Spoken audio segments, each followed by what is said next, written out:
The dust of Blackwood Creek was a fine, judgmental powder that settled on everything Eleanor owned.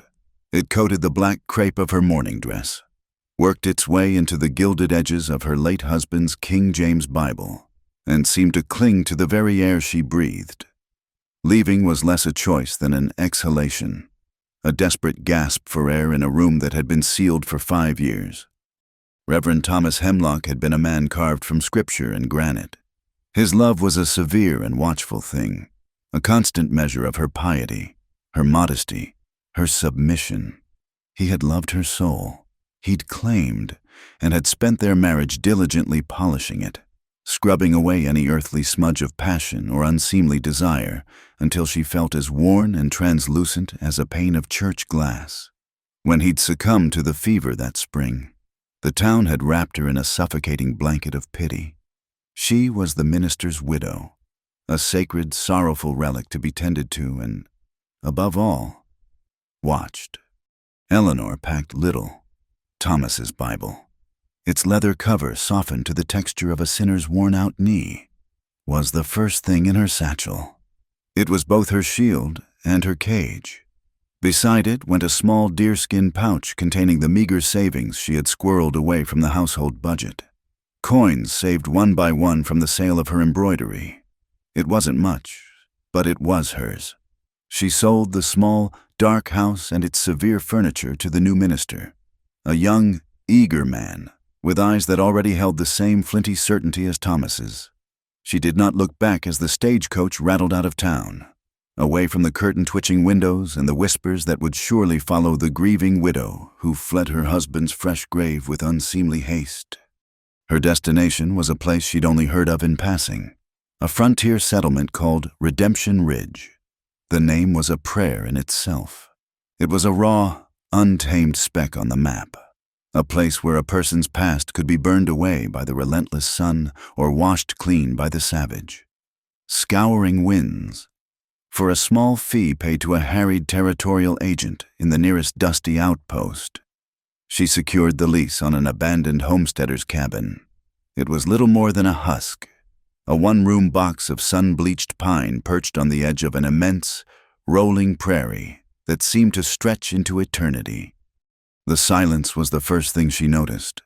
It was a living entity, vast and profound, broken only by the cry of a hawk or the sigh of the wind through the tall buffalo grass. Here, there were no parishioners to console, no sewing circles to endure, no one to note if her prayers were fervent enough or her posture in mourning suitably bowed. Her days fell into a Spartan rhythm.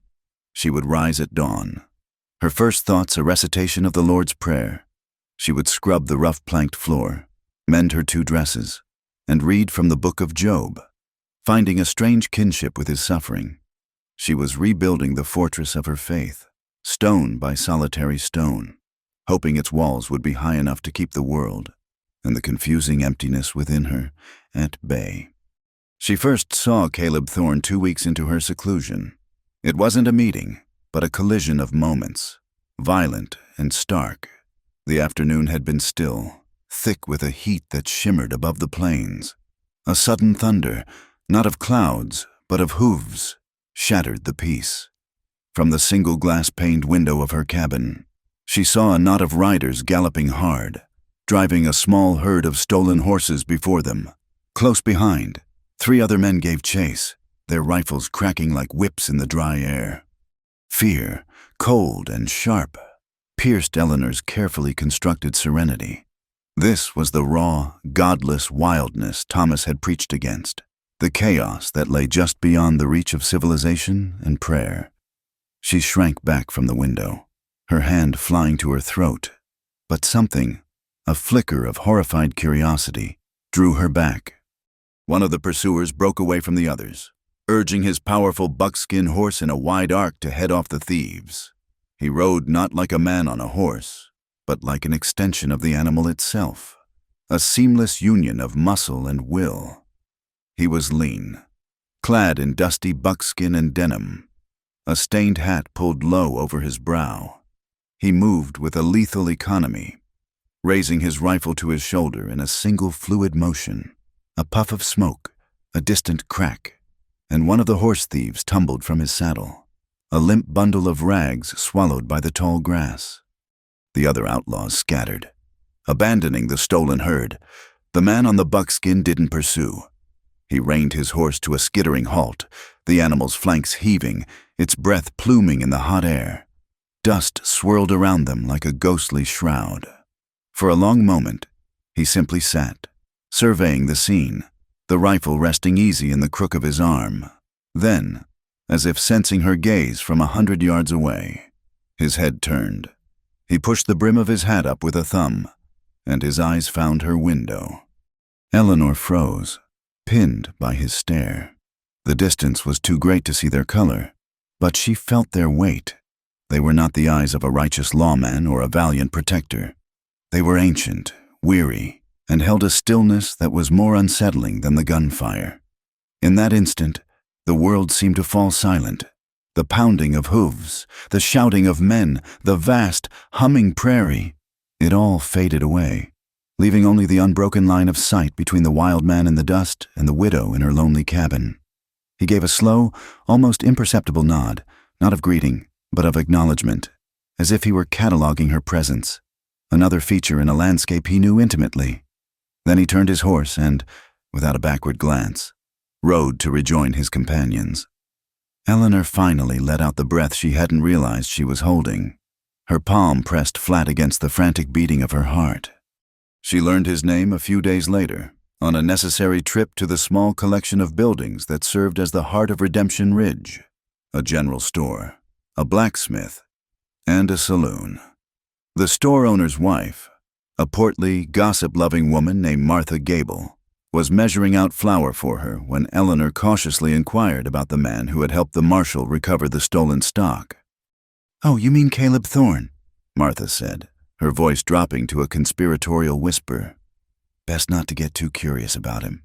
Dearie, lives out on the old rocking tea land, squatting, some say, don't rightly own it." She leaned closer over the counter, her scent a mix of yeast and peppermint. "He's a hard man, fought in the war, they say. Saw things that would turn a preacher to stone. Killed his share of men then, and I'd wager he's killed a few since."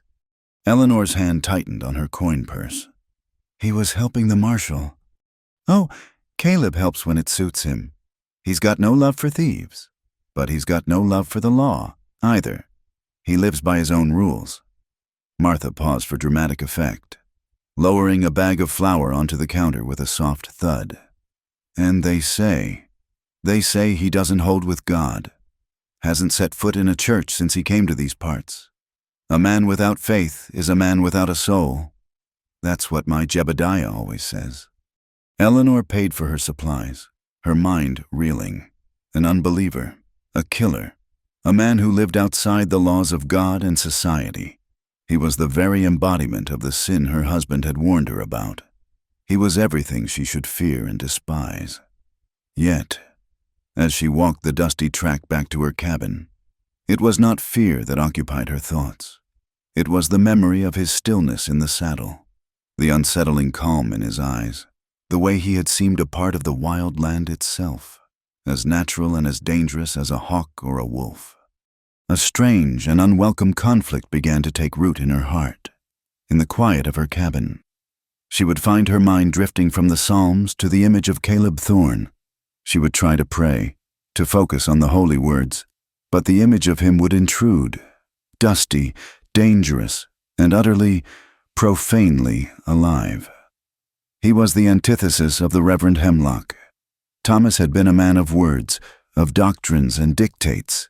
His hands were pale and soft, meant for turning pages and gesturing from a pulpit. His body, even in the privacy of their marriage bed, had been a thing of rigid, almost reluctant duty, an act performed with a sense of solemn obligation rather than joy. Caleb Thorne, she imagined, was a man of the flesh. His hands would be calloused and strong, his body hard and weathered by the sun and wind. She found herself imagining the feel of that strength, the texture of that weathered skin, and the thought sent a hot wave of shame through her, so potent it made her dizzy. She would fall to her knees on the cold floor, begging God to forgive her wicked, adulterous thoughts, to cleanse her mind of this unholy fascination. But the image remained, a stubborn ember glowing in the carefully swept hearth of her soul. The storm broke on a Tuesday. It was not a gentle summer rain, but a biblical deluge, a display of celestial fury that seemed intent on scouring the world clean. The sky, a bruised and violent purple, unleashed a torrent of wind and water. The prairie grasses bent flat, and the wind shrieked around the corners of the cabin like a banshee. Eleanor huddled inside, a shawl wrapped tight around her shoulders, reading the story of Noah by the flickering light of a single tallow lamp, her lips moving in silent prayer. A tremendous crack, louder than any thunder, shook the small building to its foundations. The wind had found a weakness in the old roof. With a groan of tortured wood, a section of the sodden timber covering tore away, and the storm came roaring in. Icy rain and wind blasted into the room, extinguishing her lamp and plunging her into a terrifying, chaotic darkness. Her books. The thought was immediate, instinctual. Her small collection, the Bible, a book of sermons, a worn copy of Pilgrim's Progress, sat on a small crate near the wall where the roof had given way. They were her only connection to the life she understood, the only tools she had to keep the wilderness at bay. Blindly, she scrambled towards them, her hands outstretched. She had just gathered them in her arms when a second shudder racked the cabin. A heavy roof beam, loosened by the wind, swung down from the darkness. She saw it for a split second, a black shape against the churning gray sky. She tried to cry out, to move, but there was no time. The beam struck her left arm and shoulder, a sledgehammer blow of pure agony that sent her crumpling to the flooded floor. The book scattered in the swirling water. Pain, white-hot and absolute, exploded in her arm, followed by a spreading, sickening cold. The roar of the storm seemed to grow distant, and the darkness behind her eyes deepened. She wasn't sure how much time had passed. She was drifting in a gray, pain-filled sea when a new sound cut through the storm's howl, the splintering crash of her cabin door being forced open. A figure filled the doorway, silhouetted against the tempest, a giant wrapped in wet buckskin. Caleb Thorne moved through the wreckage with the same grim purpose she had seen on the prairie. He seemed to take in the entire situation in a single glance. The gaping hole in the roof, the water pooling on the floor, and her, a small, broken heap in the corner. He was at her side in 3 long strides, kneeling in the muddy water. "Can you move?" His voice was a low rumble, rougher than gravel, yet steady. Eleanor could only manage a weak shake of her head, a gasp of pain escaping her lips. His hands were surprisingly gentle as they moved over her, checking for injuries. When they reached her left arm, she cried out, a sharp, involuntary sound. "It's broken," he stated, his tone flat, a simple diagnosis without pity or alarm. In the gloom, she saw him tear a long strip of cloth from the bottom of his own soaked shirt, working with a swift, practiced efficiency. He fashioned a crude but effective splint using 2 pieces of a broken floorboard, binding her arm tightly against her body. The pain was immense, but his focused, competent actions were a strange anchor in the chaos. He scooped her up as if she weighed nothing. Her head fell against his chest, and through the wet buckskin, she could feel the solid, unyielding wall of him, the steady, powerful beat of his heart. He carried her to her narrow cot, which was thankfully in the driest corner of the room. He laid her down gently and then turned his attention to the immediate threat. He dragged the heavy pine table and wedged it against the ruined door to block the worst of the wind, then used her spare blankets to cover the hole in the roof, a temporary measure that nonetheless lessened the deluge to a persistent drip. The cabin was a wreck, but it was secure. The cold, however, was a more insidious enemy. Eleanor was shivering uncontrollably now, her teeth chattering, the wetness of her clothes leaching the life from her. Caleb came back to the cot, his face grim in the faint gray light filtering through the storm.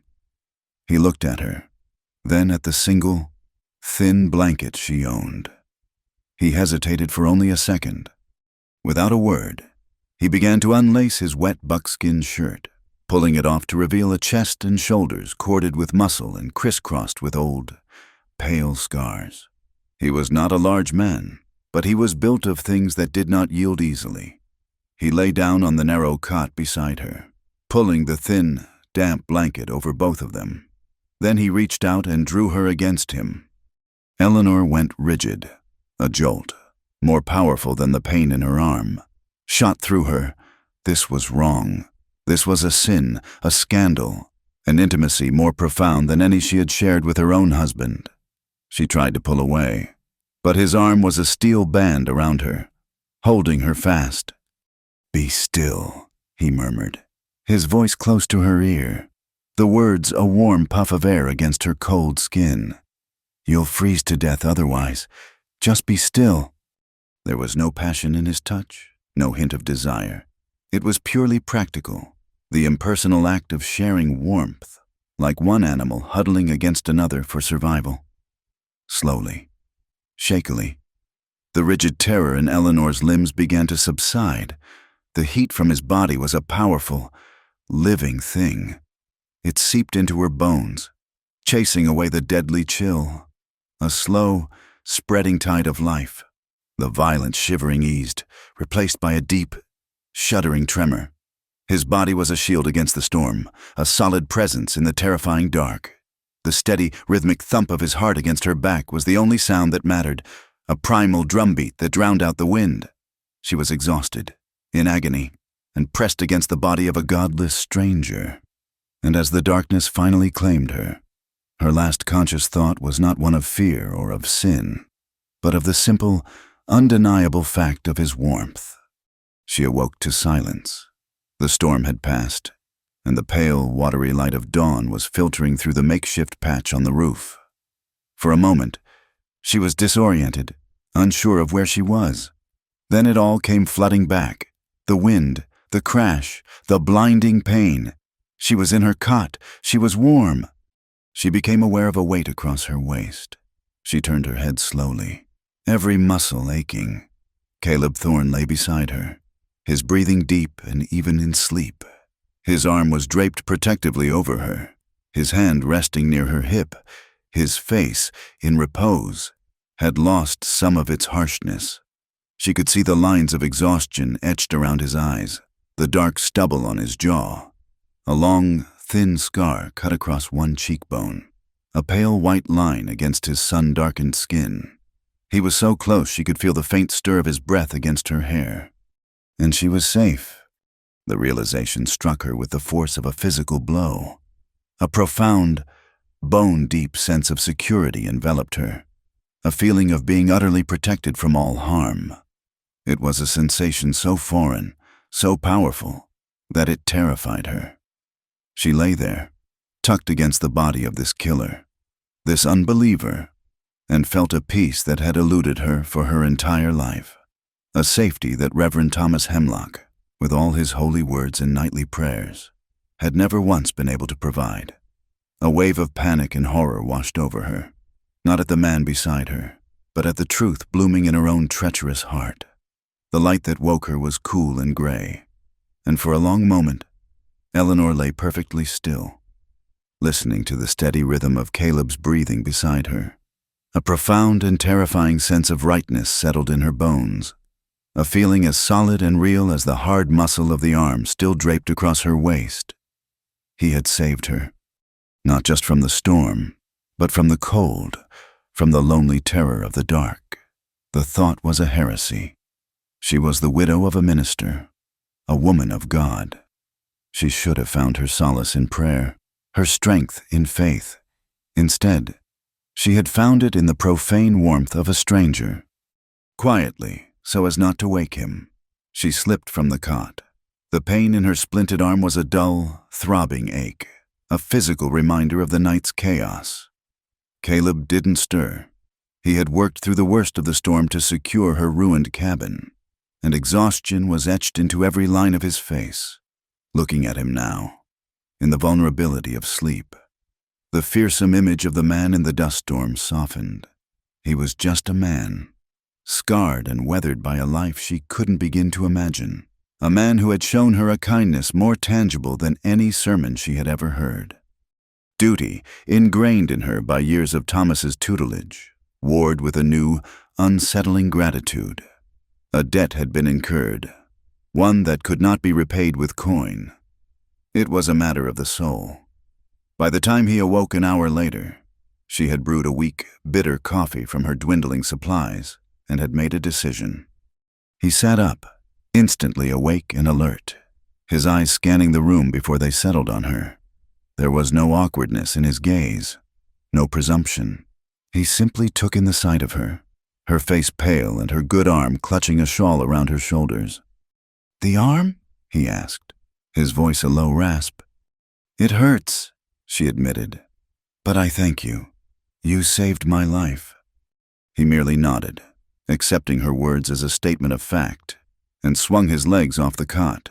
He moved to the doorway, staring out at the storm-washed prairie. "The roof will need to be properly patched.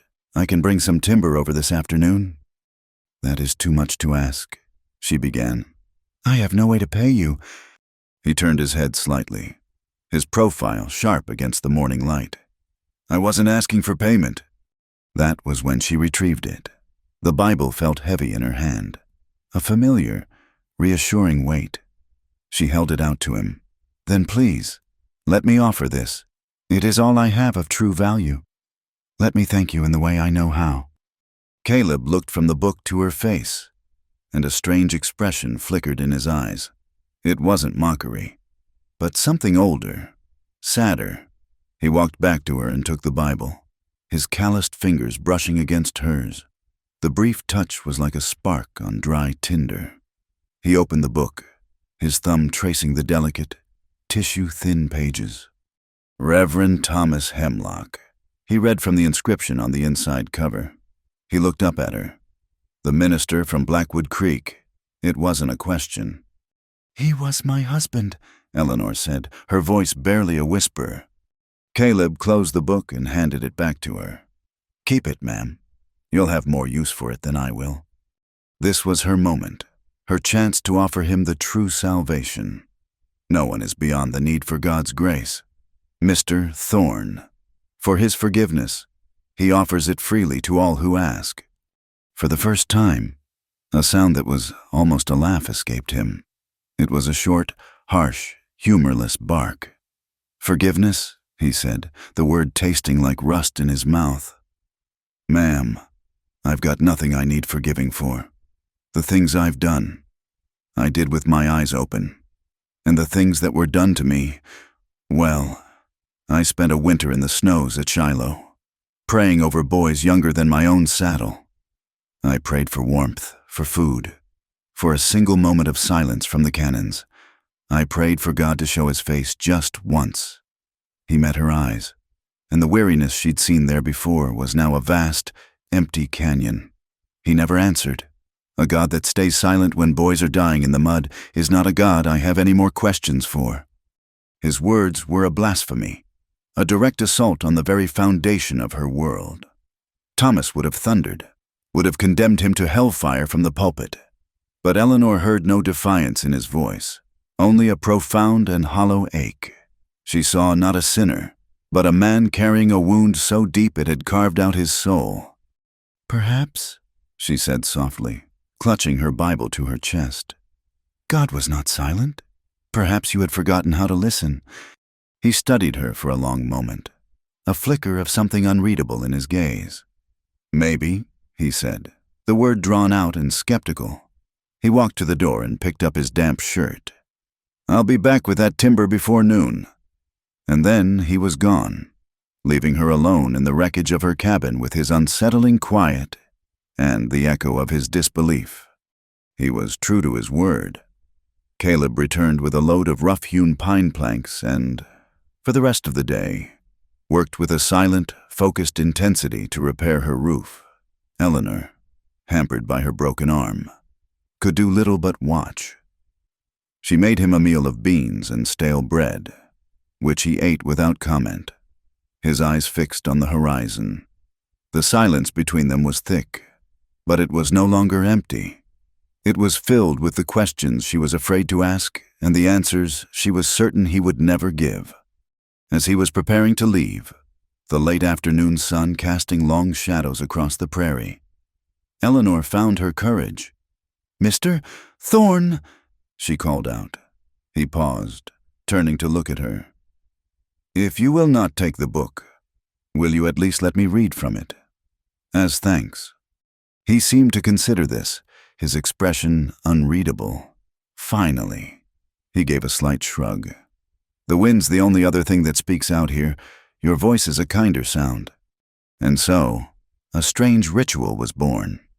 Each afternoon, after he had finished his work on her cabin or tended to his own nearby homestead, Caleb would stop by her cabin. He would sit on the rough-hewn step, sharpening a knife or mending a piece of leather, while Eleanor, seated on a stool in the doorway, would read to him from the Bible. She chose the Psalms at first, passages of hope and redemption. She read of green pastures and still waters, of mercy and of love everlasting. Her voice, trained for quiet reverence, grew stronger each day, a small, determined flame against the vast emptiness of the plains. Caleb never spoke while she read. He would simply listen, his hands never ceasing their work, but she felt his attention, and she knew, with a certainty that both thrilled and terrified her, that he was not listening to the words of God. He was listening to her. His eyes, she noticed, were rarely on the Bible in her lap. They were on her face. She would feel his gaze tracing the line of her throat as she swallowed, lingering on the way her lips formed the holy words. He watched the pulse that beat in the delicate hollow of her neck, a frantic, tiny bird trapped beneath her skin. When she dared to look up, she would find his eyes on hers, and the intensity she saw there would make her voice tremble, her breath catch. The air would grow thick, charged with a silent, unspoken language that had nothing to do with Scripture. A strange and powerful current was awakening within her, something that had lain dormant her entire life. It was a physical awareness, a hum that started deep in her belly and spread through her limbs. She became conscious of her own body in a way she never had been before. She felt the weight of her hair pinned at the nape of her neck, the texture of her coarse linen dress against her skin, the heat that flushed her cheeks under his unwavering gaze. It was a feeling as foreign as a new language, and as powerful as the tide, and it felt, to her well-trained conscience, like the deepest and most unforgivable of sins. She was a minister's widow. He was a godless man. This feeling was a betrayal of everything she was supposed to be. Her nightly prayers became more desperate, pleas for strength, for purity, for deliverance from this temptation of the flesh. But God, it seemed, was as silent for her as he had been for Caleb. One afternoon, about a week after the storm, she walked over to his homestead to return the heavy coat he'd left for her. His land was as stark and functional as the man himself, a small, solid cabin, a well-tended corral, and a large barn that smelled of hay and horses. She found him inside, tending to his buckskin mare. The horse had a deep gash on its foreleg, raw and inflamed. "A run-in with some barbed wire," he said by way of explanation, his voice tight with concern for the animal. "She won't let me get close enough to clean it properly." Eleanor, who had grown up on a small farm before her life was subsumed by the church, felt a pang of sympathy. "Let me try," she offered. "Sometimes a softer voice is what's needed." Caleb looked at her, then at the nervous, shifting horse, and nodded. Stepping back, Eleanor approached the mare slowly, speaking in a low, soothing murmur. She ran her good hand along the horse's powerful neck, stroking her, calming her. The mare's ears twitched, but she grew still under Eleanor's touch, kneeling in the straw. Eleanor continued to whisper to the animal as Caleb handed her a clean cloth and a bucket of warm water. Carefully, she began to clean the wound. They worked in silence for several minutes, a team united in a single, gentle purpose. The air in the barn was warm and close, filled with the scent of horse and hay and the faint, masculine smell of leather and sweat that clung to Caleb.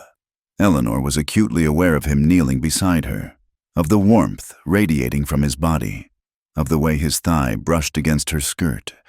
She had just finished cleaning the wound and was applying a salve he'd given her when a strand of her carefully pinned hair came loose, falling across her cheek. Without thinking, she tried to brush it away with the back of her wrist, a clumsy, awkward gesture. "Hold still!" Caleb's voice was a low growl. He reached out, his fingers rough and calloused, and gently tucked the stray lock of hair behind her ear. His touch was electric. It seared a path from her temple to her throat, and she froze, her eyes wide, her breath caught in her lungs. She looked up at him. The barn, the horse, the world itself seemed to recede, leaving only the few inches of charged air between their faces. His eyes were dark, intense, stripped of all cynicism, and in their depths, she saw a raw, aching loneliness that mirrored her own. He leaned in and pressed his mouth to hers. It was not a gentle kiss. It was hard and searching, a kiss born of long-suppressed hunger and silent observation. It was not the chaste, dry peck of a husband performing his duty. It was a brand, a claim, a question asked without words. It tasted of dust and solitude. For a dizzying, eternal moment, Eleanor's mind went completely blank. Her body, which had been trained to deny and repress, was paralyzed with shock. She did not respond, did not kiss him back, but she did not pull away. Her hands, one of them covered in salve, lay limp in her lap. Her lips remained soft and parted beneath his. The refusal to retreat was, in itself, a form of surrender. He broke the kiss as abruptly as he'd started it. He drew back, his eyes searching hers, his chest rising and falling heavily. He looked as stunned by his own actions as she was. Without a word, he stood up, turned, and walked out of the barn, leaving her kneeling in the straw, her heart hammering against her ribs like a trapped bird, the ghost of his kiss burning on her lips. She stumbled back to her own cabin in a daze. The moment she was inside, the door bolted behind her. The dam of her composure broke. Sobs racked her body. Great, gulping tears of shame and confusion and a terrifying, exhilarating fear. She fell to her knees, her face pressed against the rough wood of her cot. "Forgive me," she wept, the words torn from her throat. "Oh, Lord, forgive me. Forgive this weakness, this sin." She prayed to God. She prayed to the memory of Thomas, begging for absolution, for the strength to purge this wicked feeling from her heart. But as night fell, and she lay sleepless on her cot, it was not the fear of damnation that haunted her. It was the memory of his touch, the rough scrape of his stubble against her skin, the scent of him, the undeniable, soul-shaking memory of his warmth. And for the first time in her life, Eleanor understood that there were forces in the world far older and more powerful than prayer. 2 days passed in a haze of tormented silence. She did not see Caleb. He did not come for his afternoon reading. The silence he left behind was heavier, more profound than any before it. On the 3rd day, a wagon she didn't recognize rattled to a stop outside her cabin. A man climbed down, a portly, severe-looking figure in a dark, formal suit that seemed out of place on the dusty frontier. Eleanor's heart sank. She recognized him instantly. It was Deacon Miller, the senior elder from her husband's church in Blackwood Creek. He did not knock. He marched to her door and pushed it open, his face a mask of righteous indignation. "Eleanor," he boomed, his voice accustomed to filling a church hall. "What is the meaning of this? We received word of your rustic arrangements. The church council is deeply concerned. You have a duty, a responsibility to the memory of the Reverend." Eleanor stood, clutching the back of a chair for support. her good hand trembling. "Deacon Miller, this is my home now." "This is a hovel," he spat, looking around the small cabin with disdain. "It is unseemly. A minister's widow, living alone on the frontier like some common woman. You are tarnishing the image of a good man. You will pack your things. You are coming back to Blackwood Creek where you can be properly looked after." His tone was not one of concern, but of ownership. He was there to reclaim church property, and she, it seemed, was part of the inventory. The old Eleanor would have acquiesced, would have bowed her head in shame and done as she was told. But something had broken in her the night of the storm. Something else had cracked open in the barn. "No," she said, her voice quiet but firm. "I am not going back." The deacon's face purpled. "You will not defy the will of the church. You are a grieving widow. You are not in your right mind. You will do as you are told." He took a step towards her, his hand raised as if to grab her arm. She said no. The voice came from the doorway. Caleb Thorne stood there, filling the frame. He was not armed. He was not threatening, but his very presence seemed to suck the air from the room. His eyes were chips of ice, fixed on the deacon. Deacon Miller sputtered, taken aback. "And who are you to interfere in church business, sir?" "I'm the man who owns the land this cabin sits on." Caleb lied, his voice flat and cold. "And I'm telling you to get out of her home." "This is a matter of a woman's duty to her husband's memory," the deacon blustered, trying to regain his authority. "She is a disgrace, living out here, consorting with men like you. She will come back with me." He made another move toward Eleanor. In a flash, Caleb crossed the room. He did not hit the deacon. He simply caught the man's outstretched arm in a grip of iron. The deacon let out a squeak of pain, his face going pale. Caleb leaned in close, his voice a low, dangerous whisper that Eleanor could barely hear. "You'll leave now, and you won't come back. You'll go back to your town and you'll tell them the widow is fine, and that she's not to be disturbed." He tightened his grip, and the deacon winced. "Do you understand me?" The deacon, sweating and trembling, could only nod. Caleb released him with a slight shove that sent him stumbling backward. The man scrambled out of the cabin without another word, hoisted himself into his wagon, and whipped his horse into a frantic retreat, as if fleeing the devil himself. Silence descended.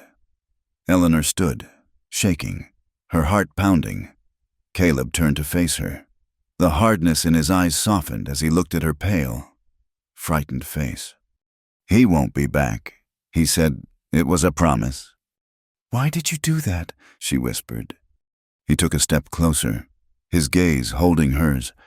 For a moment, she thought he might apologize for the kiss or explain himself. Instead, he said the words that would change everything. "He was wrong," Caleb said, his voice quiet but intense. "You're not here because of duty, or because you're a widow. You're not staying because I'm telling you to." He paused, and his next words landed in the very center of her soul, giving voice to a truth she had never dared to acknowledge. She stays because she wants to. She stays because she wants to.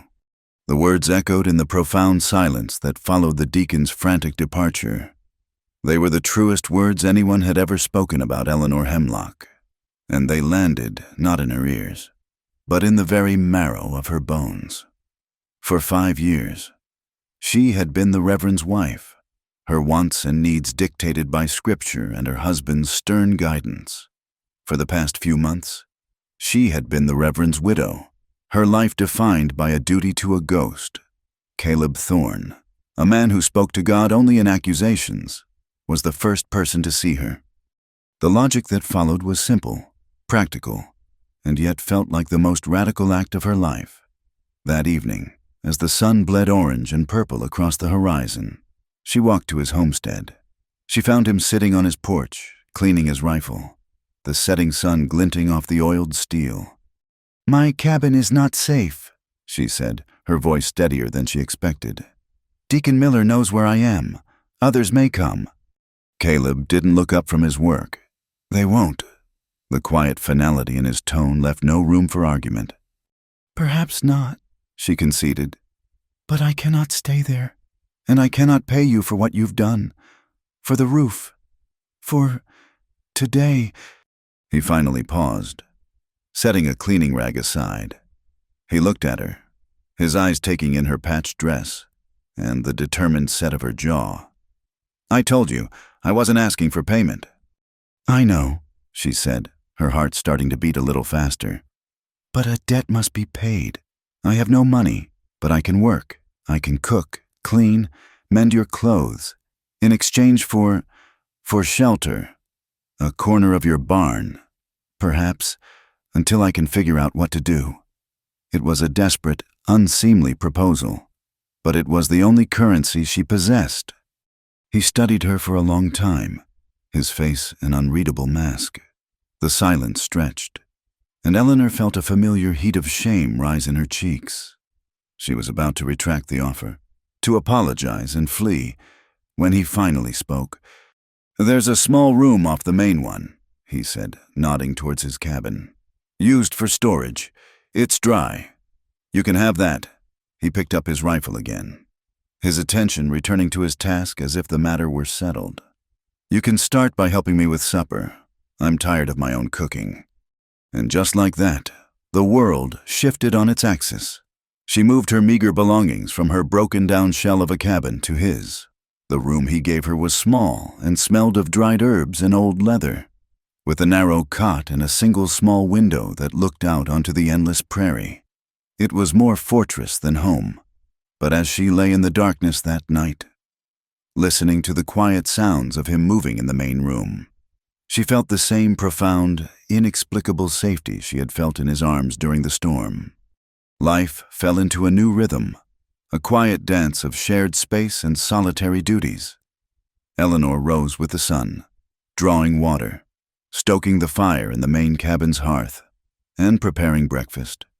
She scrubbed his floors, mended the tears in his coarse denim trousers and flannel shirts, and brought a semblance of order to his stark, masculine world. Caleb would be gone for most of the day, tending to whatever mysterious business kept him, returning at dusk, often with a pair of rabbits or a grouse for their supper. They ate together at the small, rough-hewn table he had built himself. At first, their meals were silent, almost tense affairs, but slowly, the silence began to soften. He would tell her about tracking a coyote, or how the creek was running high after a rain. She, in turn, would speak of the small things in her day, a patch of Indian paintbrush she'd found, or the taste of the wild onions she'd added to the stew. The vast distance between the minister's widow and the godless outlaw was being filled in, one shared meal, one quiet evening at a time. The Bible remained in her room, unopened. One clear, crisp morning, Caleb came in from the corral with his rifle in hand. The larder's getting low, he announced. It's time you learned how to feed yourself. Come on. Fear and excitement warred within her. The rifle was a tool of violence, an object of masculine power. She had never touched one in her life. I couldn't, she said, her hands automatically wiping themselves on her apron. You will, he replied, his tone leaving no room for refusal. This land doesn't care about your prayers, Eleanor. It only cares if you're strong enough to survive it. Now come on. He led her out onto the prairie, the tall grass whispering against her skirts. He set up a tin can on a fence post 50 yards away. The rifle felt alien in her hands, heavy, cold, and deadly. It smelled of oil and gunpowder. Hold it here, he said, his voice low and close as he came to stand behind her.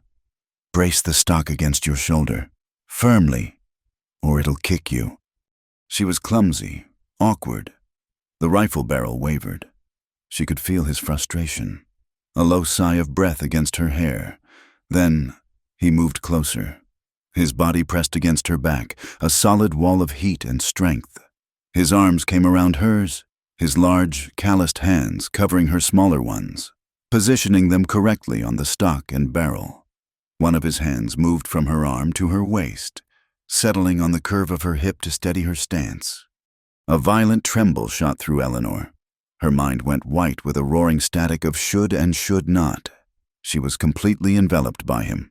His chin was inches from her temple. His chest was pressed against her shoulder blades. His hand burned like a brand on her hip. She could feel the steady beat of his heart against her back, smell the scent of sun, leather, and him. It was the most intimate embrace she had ever known, and it was happening in the broad, unforgiving light of day, under the guise of a lesson. "Breathe," he murmured, his voice a vibration that seemed to travel directly from his chest into her bones. "Line up the sight. Squeeze the trigger. Don't pull it." She did as he said. She looked down the long barrel of the rifle, saw the glinting tin can, and squeezed. The explosion was deafening, a violent roar that seemed to tear the world apart. The recoil, even with him bracing her, slammed into her shoulder, a brutal, shocking force. She missed the can by a foot, but as the smoke cleared and the ringing in her ears subsided, she was left with the stunning, exhilarating aftermath and the undeniable reality of his body still pressed against hers. He did not move away immediately. For a long, breathless moment, he held her there, his hand still firm on her hip. She stood, trembling, but she did not, could not, pull away. The lesson marked a turning point. The careful boundaries they had erected around themselves began to crumble, eroded by 100 small, seemingly accidental touches. When he passed her a heavy blanket on a night that turned suddenly cold, his fingers would brush against hers, lingering for a half-second too long. When she mended a shirt while he was still wearing it, her knuckles would graze the hard plane of his chest, and a jolt would pass between them, acknowledged only by a shared, sharp intake of breath. One afternoon, they had to cross a fast-flowing, icy creek. He took her hand without a word.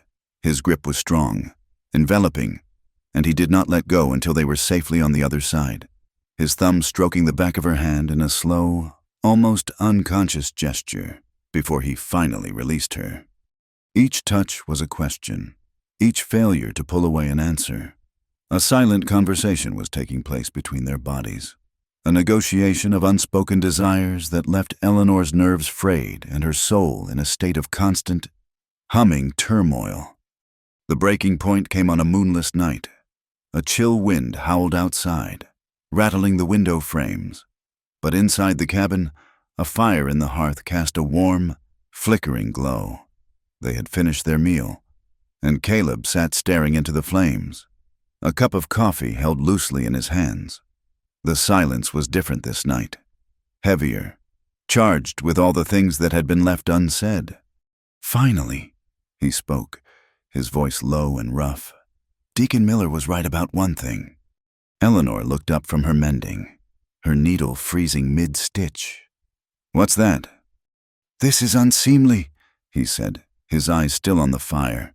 "A man and a woman, living under the same roof, unmarried." He turned his head and looked directly at her, his gaze intense, pinning her in place. "You walk around here with your Bible in your room and your prayers in your head.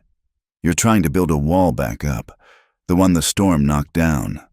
He set his cup down and held up his hands, turning them over in the firelight. They were scarred, calloused, strong. "All I have are these 2 hands. This is all the truth I know."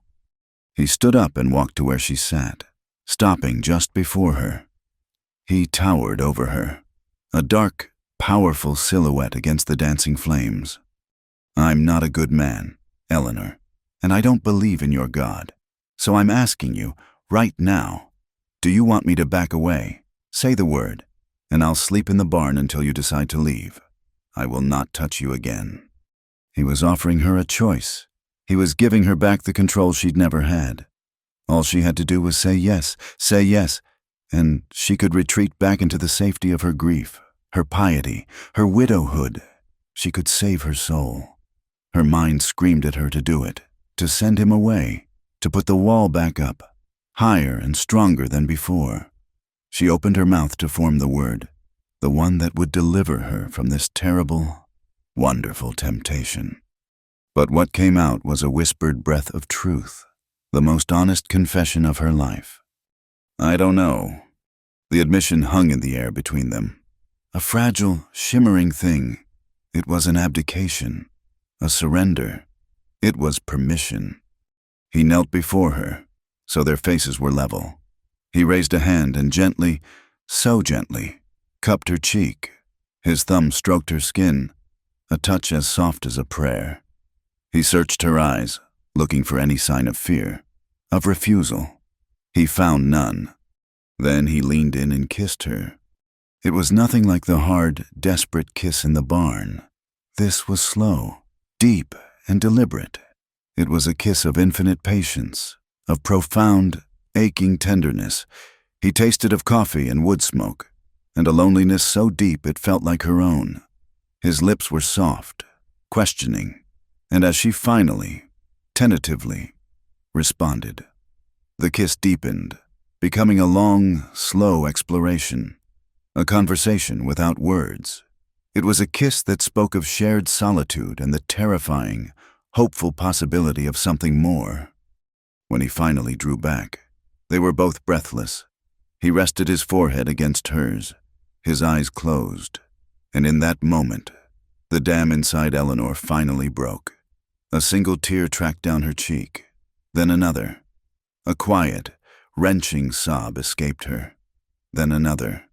They were not tears of guilt, not entirely. They were tears for the years she had lived as a ghost in her own life. Tears for the woman who had been buried under layers of duty and doctrine. They were the tears of a parched soul tasting water for the very first time.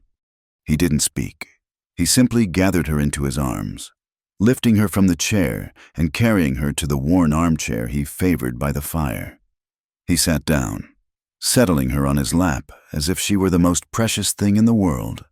He held her as she wept, his hand stroking her hair, his other arm a solid, unshakable band around her waist. He was an anchor in the storm of her sorrow, a quiet harbor for her broken heart.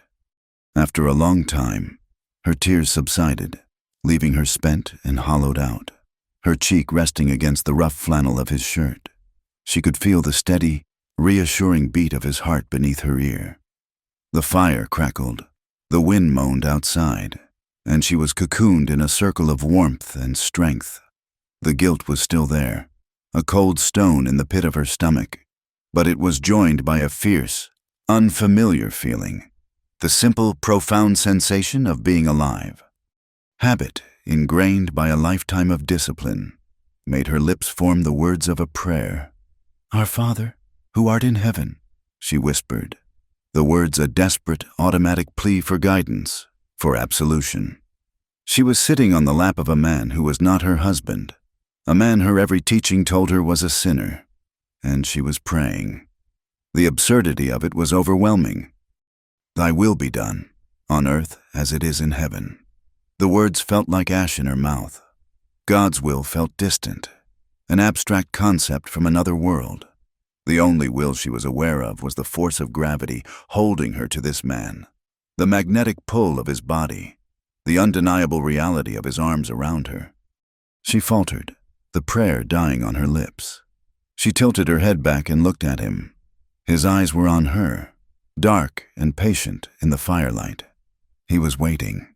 He had given her the choice, and he was still giving it to her. In that moment, she made it. Slowly, deliberately. She leaned back against his chest, a full, boneless surrender. She closed her eyes, offering up her face, her throat, to the warm firelight. It was a silent, unambiguous signal. It was a prayer answered not by God, but by a choice made in the flesh. He understood. She felt his breath hitch. Then, she felt the tentative, hesitant touch of his hand on her waist. His fingers were trembling slightly. He wasn't a conqueror taking his spoils.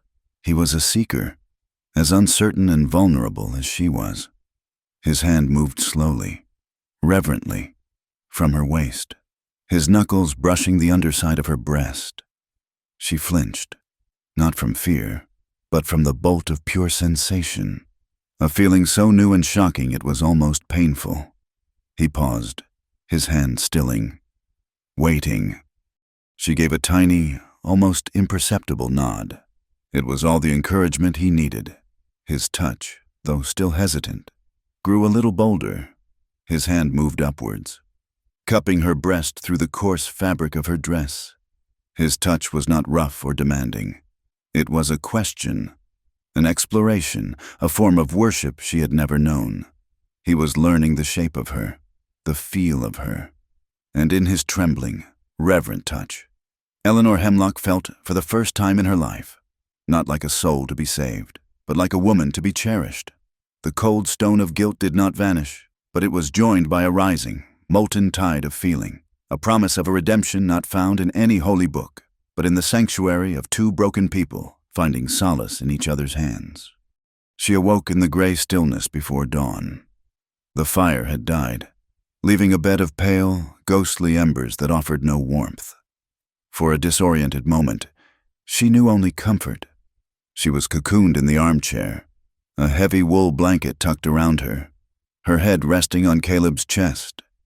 His arm was a solid, reassuring weight around her shoulders, his breathing the slow, deep rhythm of untroubled sleep. The events of the night before existed in a warm, hazy memory, a place of tender exploration and startling, profound connection. Then the cold light of day and of conscience seeped into the room. Reality crashed down upon her with the force of a physical blow. She sat bolt upright, scrambling from his lap, her heart hammering with a sudden, violent panic. What had she done? She looked at her hands, as if expecting them to be stained. She looked at Caleb, sleeping peacefully, his face softened and unguarded. He was not a monster. He had not taken anything from her. She had given it, freely, willingly. And that, somehow, was the most damning sin of all. The teachings of a lifetime rose up like a vengeful congregation, their voices thundering in her head. Adulteress, Jezebel, fallen woman. She saw the disappointed face of Reverend Hemlock, his lips thin with judgment. She felt the weight of God's gaze, not as a comfort, but as an indictment. The tender intimacy of the night curdled into a sordid, shameful thing. The feeling of being alive was twisted into the cheap thrill of transgression. She had to run. She had to escape the scene of her fall, escape the man who had been her co-conspirator, escape the woman she had become in the circle of his arms. Moving with a frantic, silent haste, she pulled her shawl over her shoulders. She didn't dare look at Caleb again, afraid that the sight of his sleeping face would shatter her resolve. She didn't take her Bible. What use were holy words to a woman so thoroughly damned? She slipped the wooden bolt on the cabin door, eased it open, and fled into the cold, sharp air of the dying night, a fugitive from a crime only she believed had been committed. The prairie was a vast, empty sea of gray, the horizon just beginning to pale with the promise of a sun she did not deserve to see. She didn't know where she was going, to the settlement, back to her old cabin. It didn't matter. She just ran, her breath tearing at her lungs, her broken arm a throbbing agony in its sling, a constant reminder of how this had all begun. She was running from him, but it felt more like she was trying to outrun her own skin, her own treacherous, wanting body. She heard the hoofbeats behind her when she was halfway across the open plain, a steady, relentless drumming that grew closer and closer. She didn't have to look back to know who it was. She stopped, her shoulders slumping in defeat, and turned to face him. Caleb reined in his buckskin a few yards away, swinging down from the saddle in one fluid motion. He wasn't even breathing hard. He just stood there, his face carved from the morning shadows, watching her. "Go back to the cabin, Eleanor," he said. His voice was quiet, dangerously calm. "No," she choked out, wrapping her arms around herself. "I can't. What we did, it was a sin. It was a mortal sin." "What we did," he said, taking a step closer, "was keep each other warm on a cold night. Nothing more. You don't understand, she cried, her voice cracking with a hysteria born of guilt and terror.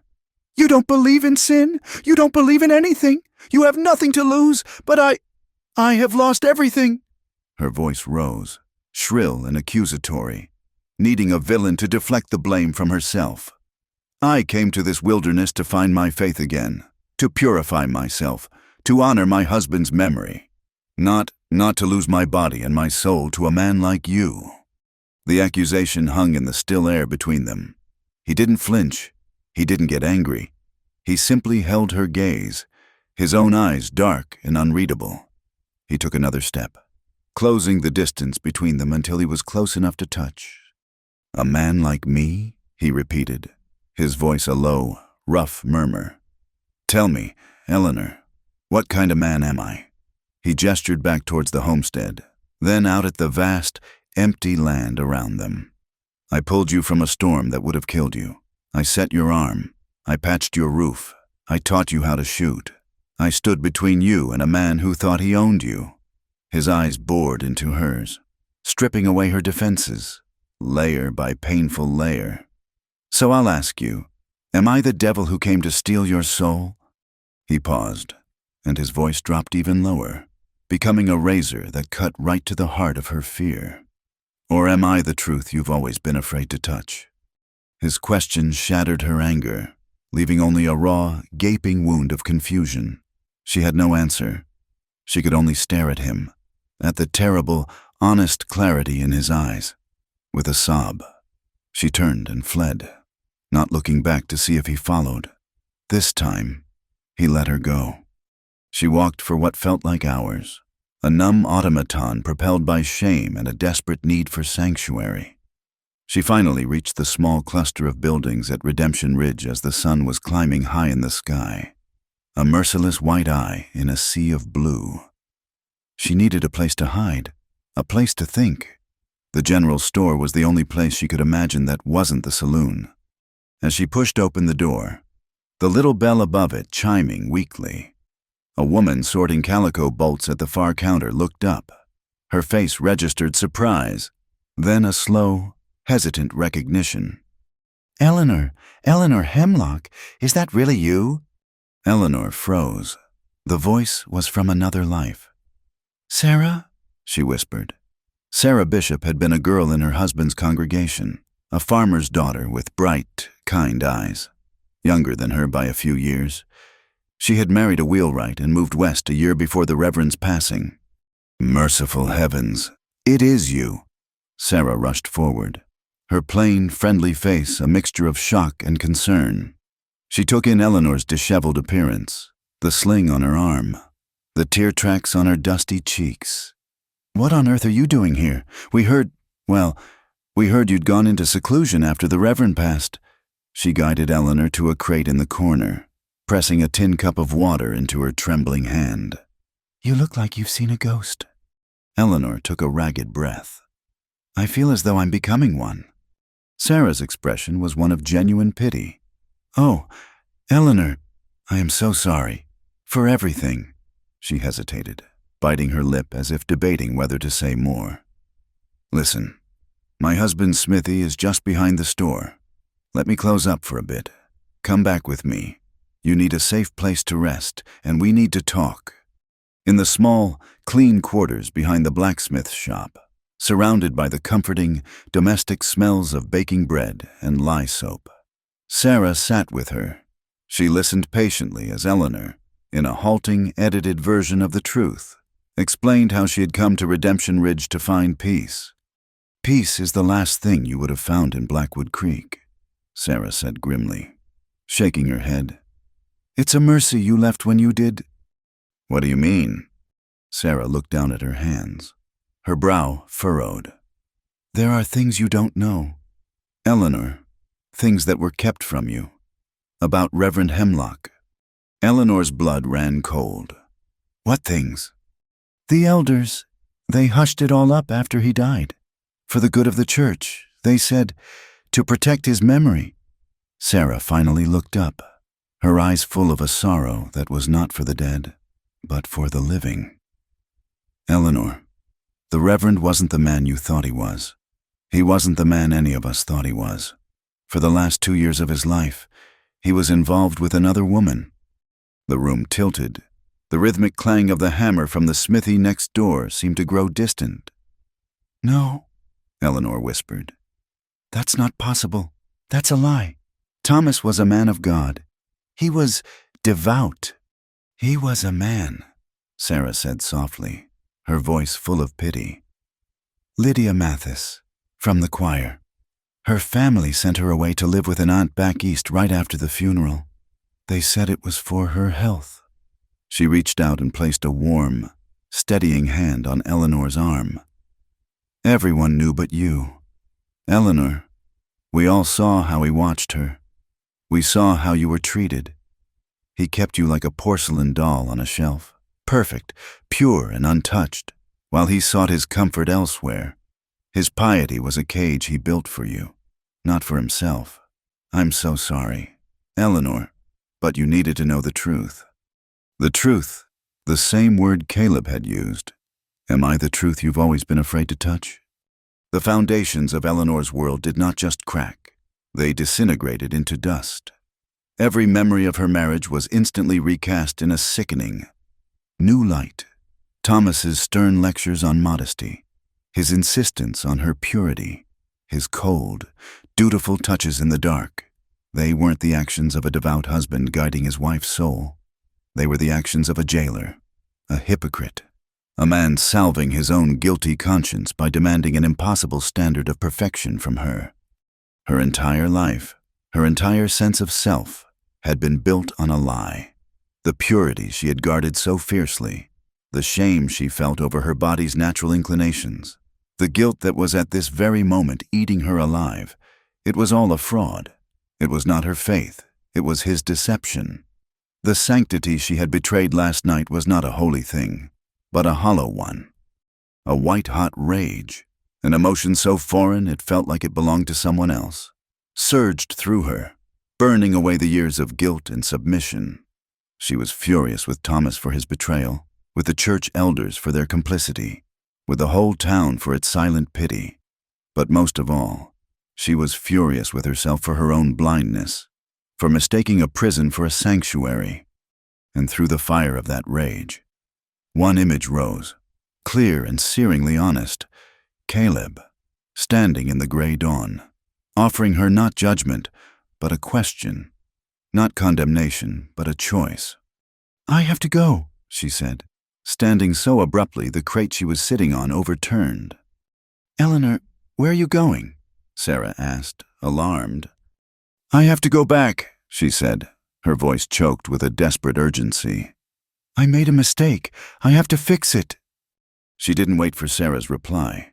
She ran from the small room, out into the harsh midday sun, her mind consumed with a single, desperate thought. She had to find Caleb. She had to tell him that he wasn't the devil. He was the only truth she had left. She was halfway back to the homestead, rushing along the dusty track that cut through a sparse section of scrub and rock, when they appeared. 2 men on horseback, materializing from behind a tall rock formation. She recognized them instantly from the day of the horse theft, the 2 who had escaped. They were gaunt, dirty, and their eyes held the flat, predatory gleam of cornered animals. "Well, look what we have here," the taller one said, a greasy smile spreading across his face. "A little lamb, all lost and alone." He dismounted, his boots kicking up dust, while the other man circled around behind her, cutting off her escape. Eleanor's heart leaped into her throat. The rage that had propelled her vanished, replaced by a primal, sickening fear. "I have no money," she said, her voice trembling. "We're not looking for money, ma'am," the man said, his eyes roaming over her body in a way that made her skin crawl. He took a step closer, reaching for her. "The boss might have wanted the horses, but we'll settle for the company." Eleanor backed away, her heel hitting a rock. She stumbled, falling backward into the dust. He lunged for her. A single gunshot, impossibly loud and sharp, cracked the afternoon stillness. The man above her grunted. a look of shocked surprise on his face, and a dark, crimson flower bloomed on his chest. He collapsed beside her, his dead eyes staring at the empty blue sky. The second man cursed, wheeling his horse around, fumbling for the pistol at his belt. Another shot rang out from the rocks above the track. He was thrown from the saddle, landing in a heap a dozen feet away. Silence descended, thick and absolute, broken only by the frantic panting of her own breath. Then she saw him. Caleb Thorne stepped out from behind the rocks, his rifle held loosely in one hand. He moved with that same lethal grace, his eyes scanning the area, ensuring there were no more threats. When he was satisfied, his gaze fell on her, a crumpled, dust-covered figure on the ground. He walked to her, his face grim, his eyes dark with a cold, controlled fury. He knelt beside her, his rifle set aside. He didn't say, "I told you so." He didn't say anything. He just reached out a hand to help her up. The moment his fingers touched hers, the fragile dam of her control shattered completely. The terror of the attack, the shock of the revelation, the shame of her flight, the agony of her mistake, it all came pouring out in a single, wrenching sob. He pulled her to her feet and into his arms, and she collapsed against him, clinging to him as if he were the only solid thing in a world that had dissolved into chaos. He held her tightly, his hand stroking her hair, murmuring her name over and over, a soothing, steady sound against the storm of her weeping. And as she cried in the safety of his embrace, she felt the last of the old world fall away. She lifted her head from his chest, her face wet with tears, and looked at him, truly seeing him for the first time without the filter of guilt or doctrine. He was not a sin. He was not a temptation. He was her rescuer, her truth, her sanctuary. "Caleb," she wept, the name a broken, desperate prayer on her lips. It was the first time she had said his name without an honorific, without a wall between them. It was not a plea for forgiveness from God. It was a plea for refuge, spoken directly to him. He carried her back, not on his horse, but in his arms, walking the long, slow mile to the homestead as if she weighed nothing at all. He didn't speak, and Eleanor, her tears spent, was content to rest her head against his shoulder, listening to the steady, reassuring thud of his heart. The world outside that small circle of strength had ceased to exist. The bodies of the dead men, the lies of her past, the judgment of the town. It was all a distant, muffled noise. There was only the solid reality of him, the scent of dust and leather, and the feeling of being, for the first time in her life, completely and utterly safe. He laid her gently on his own bed, a simple rope-strung frame in the main room, and went to fetch her a cup of water. When he returned, he found her sitting up, staring at her hands as if they belonged to a stranger. He pulled a stool to the bedside and sat, waiting. The silence was not empty. It was patient. A space cleared for a truth that had been a long time coming. "You asked me what kind of man you were," she said finally, her voice a raw whisper. "I was wrong. About everything?" He just nodded, his eyes never leaving her face. "Tell me," she said, a new and desperate need in her voice. "Tell me why God is silent for you. I need to understand." Caleb looked away then, his gaze fixed on a point in the far corner of the room, but his eyes were seeing a different place, a different time. When he began to speak, his voice was low and flat, stripped of all emotion, a man reciting a catechism of damnation. It was the winter of '64, near Petersburg. The cold was a living thing, a wolf that gnawed at your bones day and night. We were on patrol, a small company of us, picking our way through a forest that had been shelled into a mouthful of broken teeth. Everything was white, the snow, the sky, the faces of the men. It had been snowing for 3 days, a thick, wet snow that muffled all sound, so you never knew where the enemy was until they were right on top of you. He paused, his knuckles white where he gripped his knee. We were tired, hungry, half frozen. Every shadow looked like a Reb soldier. Every snap of a twig sounded like a rifle being cocked. We stumbled into a small clearing. In the center was a burned-out farmhouse. Just a chimney and a few charred timbers sticking up out of the snow like broken bones. And there was a figure, standing by the chimney. Small, huddled in a gray coat, holding something long and dark. Eleanor watched him, her own breathing shallow, afraid to break the spell of his telling. From 100 yards, in the swirling snow, it looked like a rifle. The figure raised it, pointing it right at us. Our lieutenant shouted an order. I was the best shot in the company. It was my job. I raised my rifle, found the sight, and I didn't think. In the war, you learn not to think. Thinking gets you killed. I just did my job. The silence that followed was heavier than any words. Eleanor could hear the wind whistling faintly around the eaves of the cabin.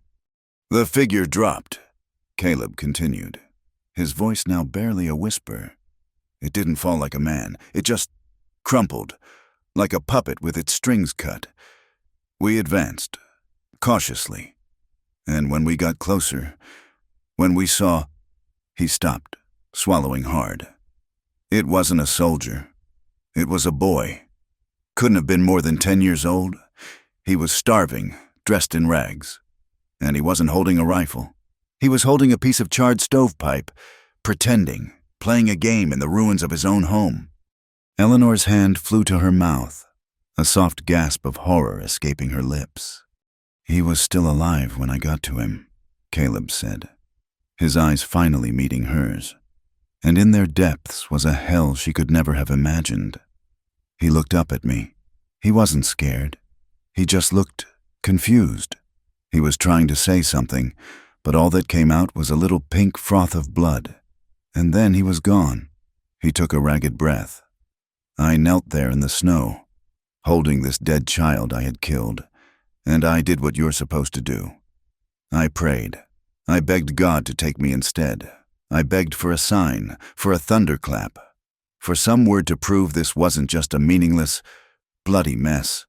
I screamed at the sky until my throat was raw. He fell silent. And what happened? Eleanor whispered. Nothing, Caleb said, the word a stone dropping into a bottomless well. The sky didn't answer. The snow just kept falling, covering him up, covering all of us up. And I understood then. There was no one listening. There was no grand plan. There was just us, down here, doing terrible things to each other. And the snow falling. And the silence. He looked down at his own hands. I stopped praying that day. There didn't seem to be any point. The story settled in the small cabin. A permanent, chilling presence. It was a wound far deeper than any scar on his skin. A piece of shrapnel lodged in his soul. Eleanor's own troubles, her crisis of faith over a hypocritical husband, seemed like a child's tantrum in the face of such profound and desolate sorrow. She moved from the bed, kneeling on the floor in front of him. She reached out, not with pity, but with a fierce, defiant tenderness, and placed her hand flat against his chest, right over his heart, beneath her palm. She could feel the slow, steady, powerful beat. 1, 2, 1, 2, a stubborn, relentless rhythm of life. This heart still beats, she said, her voice trembling but clear. She looked up into his haunted eyes. After all that, Caleb, after the war and the snow and the silence, it still beats. A tear she didn't know was there slipped down her cheek. That is a miracle. That's the only one that matters. He stared at her, his expression shattering. For the first time since she had met him, the hard, unyielding mask of Caleb Thorne cracked, and she saw the broken man beneath. He didn't cry, but a single, shuddering breath escaped him, a sound of such profound agony that it broke her heart.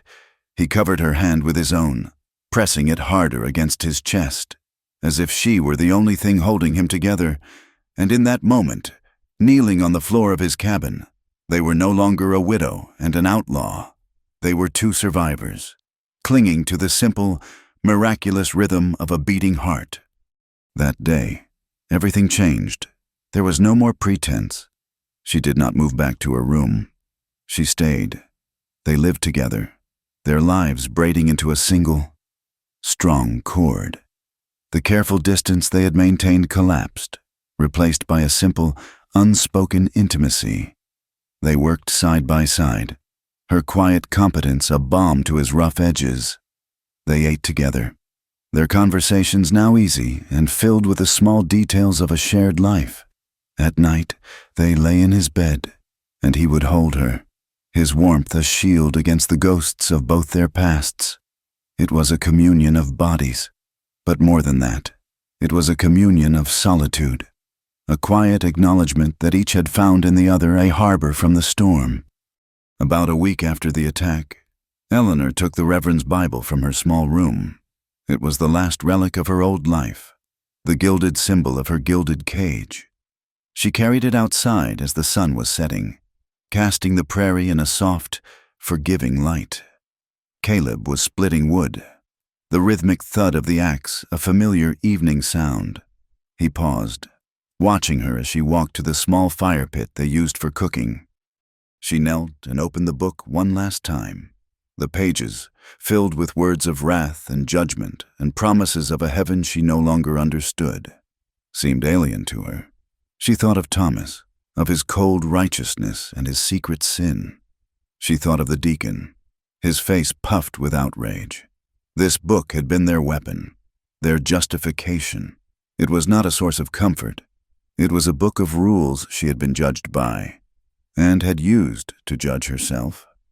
With a steady hand, she placed the book on the kindling. She did not say a prayer. She did not feel a moment's hesitation. She took a burning branch from the edge of the pit and touched it to the dry, thin pages. The fire caught quickly, curling the edges of the scripture, turning the holy words to black, brittle ash. She watched it burn until the cover had warped and the gilded letters had been consumed by the flames. It was not an act of blasphemy. It was an act of liberation, a funeral pyre for the woman she had been. Caleb came and stood behind her, placing a hand on her shoulder. He didn't speak. He simply stood with her, a silent witness, understanding that some things must be burned away before anything new can grow. Their quiet life, however, was a secret that could not be kept. On her trips to the general store, Eleanor began to feel the change. The friendly greetings from Martha Gable were replaced by a tight-lipped, disapproving stare. Women who had once nodded to her would now cross the dusty street to avoid her, whispering behind their hands. The minister's widow, living in sin with the town infidel. It was a scandal too delicious to ignore. Eleanor held her head high, the whispers a small price to pay for the peace she had found. But the judgment was a constant, corrosive presence. The whispers took on a voice one Sunday morning. A new preacher had arrived in Redemption Ridge, a circuit rider named Reverend Davies. He was a young man, barely older than Eleanor, but his eyes burned with the fire of absolute certainty.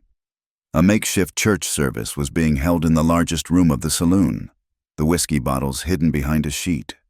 Curiosity, and a strange, defiant need to face her accusers, led Eleanor to attend. She sat at the back, alone.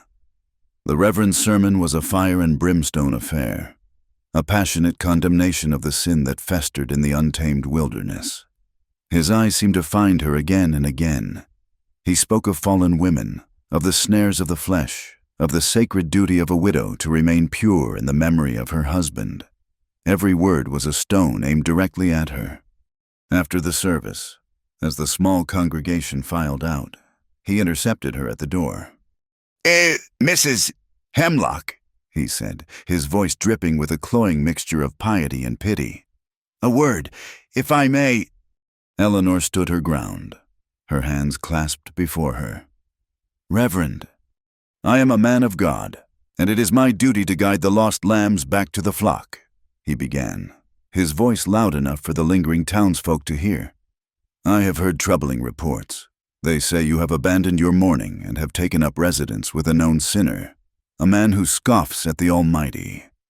He leaned closer. "This is not the path of righteousness, my child. It is the path of the flesh, the road to perdition. You must leave that man. You must repent and return to the grace of God and the sanctity of your widowhood." The old Eleanor would have crumbled.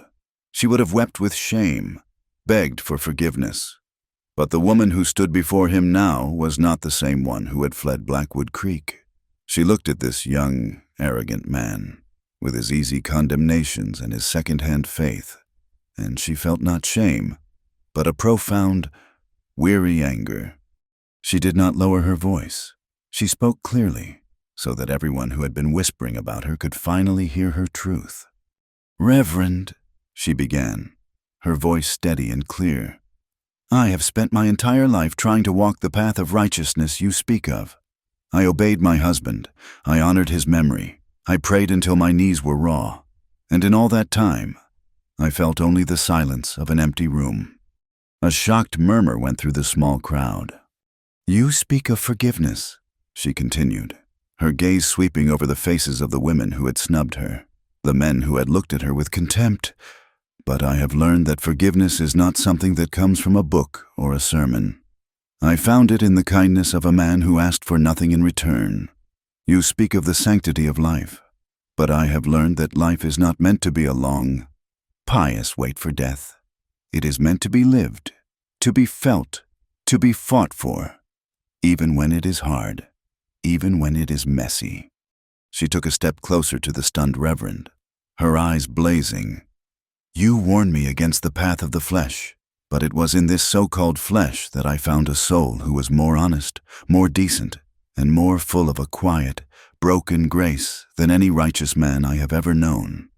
I found love, Reverend, not in a prayer, but in a person. And if that is a sin," she said, her voice ringing with a conviction that silenced the entire room, "then I do not want to be saved." She turned and walked out of the saloon, leaving behind a congregation stunned into absolute silence. She walked through the dusty street, not with the bowed head of a sinner, but with the straight-backed dignity of a woman who had finally, unequivocally, claimed her own life. That night, the air was crystalline, the sky a vast spill of diamond dust on black velvet. She and Caleb sat on the pitched roof of the cabin, a blanket wrapped around their shoulders, looking up at the immensity of it all. The silence between them was comfortable, complete. She finally turned to him, her face pale and luminous in the starlight. She reached out and traced the scar on his cheek with a gentle finger. "I told them about you today," she said softly, "about the grace I found in you." He caught her hand, bringing her fingers to his lips and kissing them softly. "You didn't have to fight that battle for me, Eleanor." "It wasn't for you," she said, her eyes searching his. "It was for me." She leaned into him, her head finding the familiar curve of his shoulder. The universe seemed to pivot around them, a silent, majestic witness. All the turmoil, the guilt, the fear had been burned away, leaving only this quiet, profound certainty. She tilted her head up, her lips close to his ear, and she gave him the final, most honest confession of her heart. "I don't pray to God anymore. Caleb," she whispered, her voice thick with an emotion for which she had no name. "I only know how to breathe when you are with me." His arms tightened around her, a low sound rumbling in his chest. He turned her face to his and kissed her.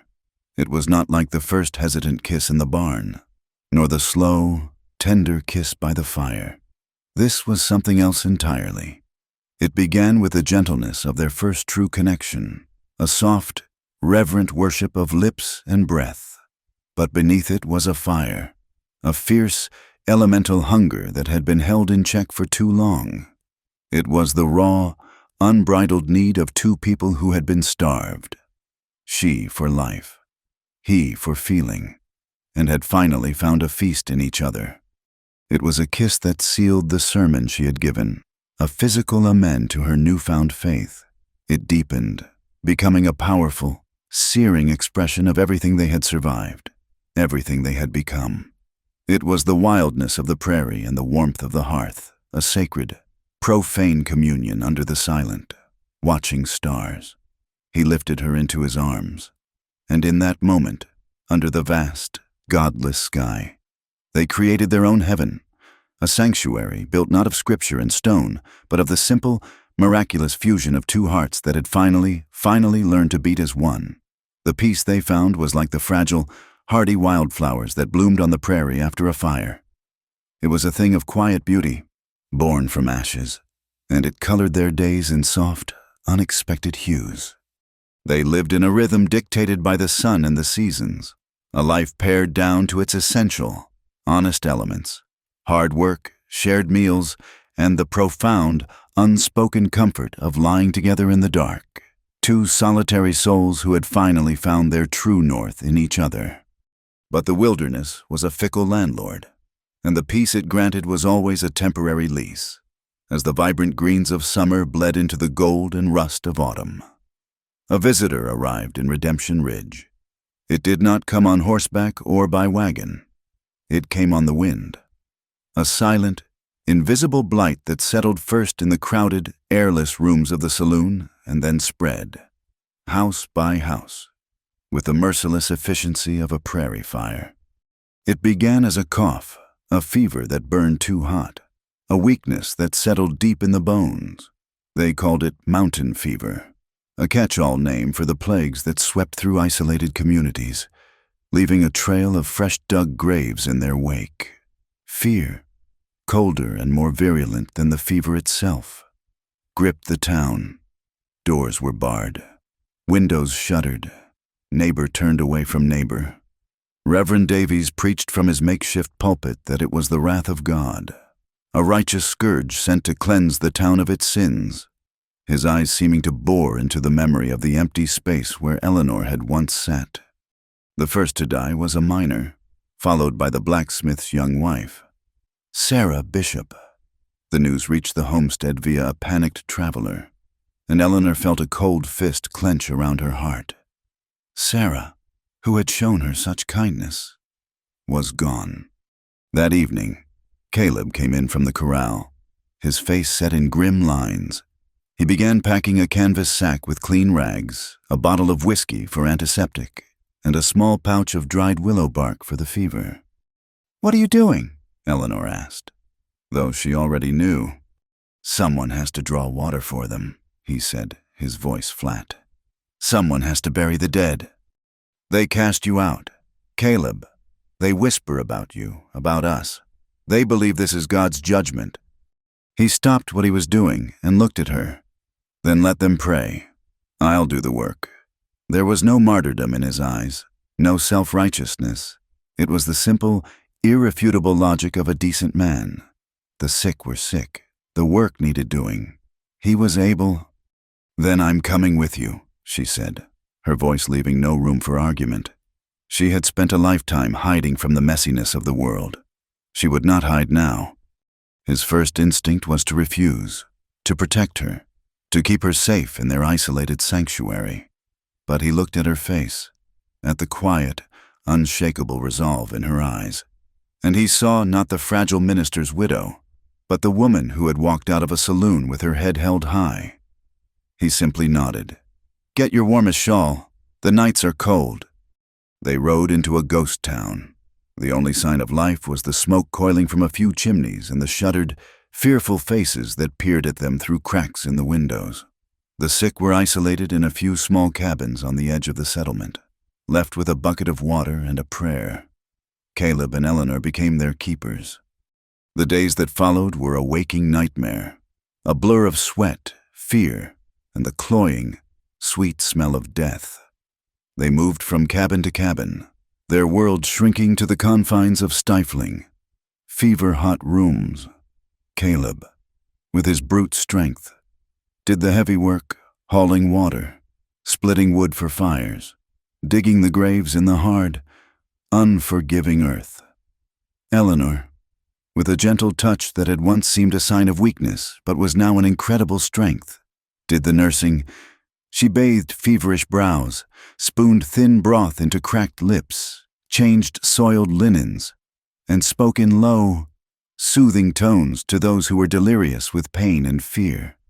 They saw the townspeople's judgment turn to a grudging, astonished respect. They were the sinners, the outcasts, yet they were the only ones who had not abandoned the flock. A bag of potatoes would appear on a doorstep, a freshly baked loaf of bread, a pail of milk. Silent offerings from the very people who had scorned them, offerings that were both apology and a desperate plea for their own salvation. Reverend Davies, confronted with a courage his sermons could not conjure, fell silent. Eleanor and Caleb worked as one, a seamless, silent team. They moved around each other in the cramped spaces with an unspoken understanding, their hands brushing, a shared look across a sickbed conveying more than words ever could. In that crucible of sickness and death, their love was forged into something new, not the fierce, desperate passion of new discovery, but the tempered, unbreakable strength of shared survival. She saw past his scars to the profound, unshakable core of his decency. He saw past her quiet demeanor to the fierce, resilient heart of a warrior. The fever began to recede as the first snows of winter dusted the peaks of the distant mountains. The plague had burned itself out, but it claimed one last victim. In the last cabin, a family named Miller had been all but wiped out. The parents were gone. One small child, a boy of about 6 with wide, terrified eyes, was still alive, though his breathing was a shallow, ragged whisper. Caleb had spent 2 straight days and nights by the boy's side, forcing sips of water between his lips, holding him through the violent shivers. On the 3rd morning, the boy's fever broke. He was weak, but he would live. Caleb lifted the small, frail body and carried him out of the cabin, into the clean, cold sunlight. He was bringing the child to the Gables, who had lost their own son and had offered to take him in. As Eleanor watched Caleb walk across the dusty street, a small, sleeping child held gently in his powerful arms. Her heart ached with a love so fierce it was almost painful. This was the man they called a killer, a sinner. When he handed the boy over, he swayed on his feet. He put a hand to the doorframe to steady himself. "Caleb," Eleanor called out, a sudden, cold dread washing over her. He turned to her, and in the bright morning light, she saw it, the unnatural flush on his cheeks, the sheen of sweat on his brow, the slight tremor in his hands. "I'm just tired," he said, his voice a rough rasp. But as he took a step towards her, his legs buckled, and he collapsed in the dust. The terror Eleanor felt was a cold, sharp thing, eclipsing everything she had endured before. She had survived a loveless marriage, the loss of her faith, the judgment of a town, and the threat of assault, but this was different. This was the threat of losing the world itself. With the help of a now shamed and grateful Jebediah Gable, she got him back to their homestead. She put him in their bed, and for the next 3 days, she did not leave his side. The fever took him, plunging him into a delirious nightmare of snow and smoke and blood. He thrashed in the bed, his strong body weakened and racked with shivers, calling out names she didn't know, reliving the horrors of the war he had tried so hard to bury. She fought for him with a primal fury. She bathed him in cool water, forced willow bark tea and broth down his throat, and never, for a moment, stopped talking to him. She told him about her day, about the hawk she'd seen circling overhead, about the way the sun felt on the porch. She filled the room with the sound of her voice, a constant, loving presence, a lifeline to the world she refused to let him leave. On the 3rd night, the fever reached its peak.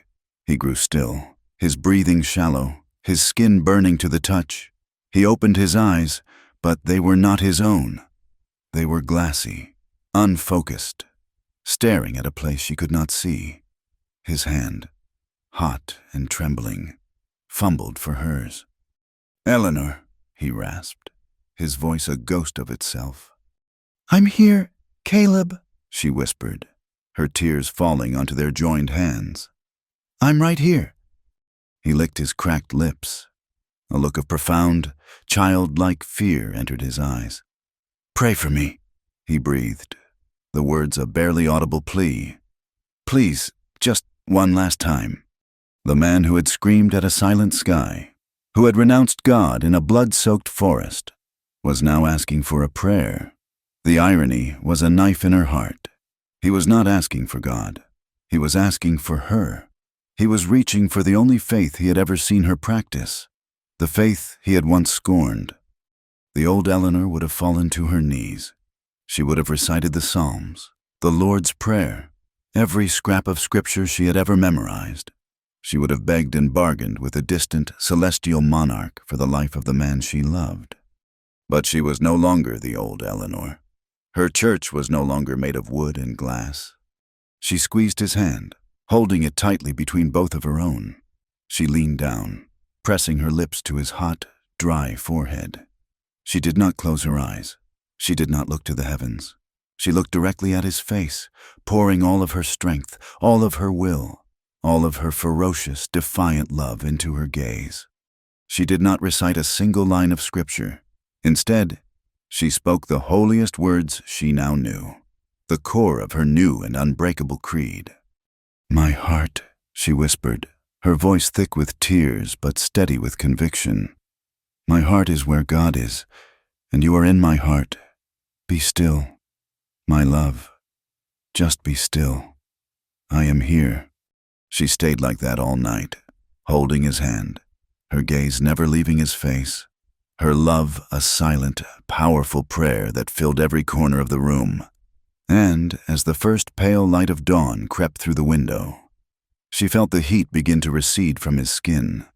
His breathing deepened, becoming less ragged, more even. The fever had broken. He was sleeping, a true, healing sleep. She laid her head on the bed beside him and wept, not with grief, but with the profound, shattering relief of a battle won. He awoke 2 days later, weak and gaunt, but himself. His eyes were clear, the fever gone. He looked at her, truly seeing her, and a faint, crooked smile touched his lips. He was alive. "You look tired," he rasped. "I'm fine," she said, her voice catching.